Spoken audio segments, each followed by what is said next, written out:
Пригоняет клиент свою машину в автосервис. Подходит мастер и задает стандартные вопросы. Какие проблемы? Клиент перечисляет. Дымит как паровоз. Расход бензина просто жуткий. Масло теряет литрами, и в моторе все время какой-то стук. Мастер задумался на пару секунд и говорит. Все понятно.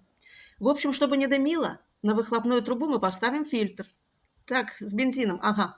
Вот здесь в багажнике мы вам разместим дополнительный бензобак на 100 литров.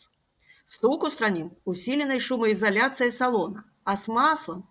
Ну чего вы, батенька, хотите? Ваша машина уже не в юношеском возрасте. Следите за уровнем, доливайте почаще. Клиент почесал репу, сказал, что подумает, и уехал. Подходит коллега мастера, который слышал разговор, и спрашивает. Петрович, чего это ты фигни какой-то клиенту наградил? Там же капремонт движка, скорее всего, надо делать. Сам знаю, но это врач-терапевт из районной поликлиники. Я у него как-то раз на приеме был.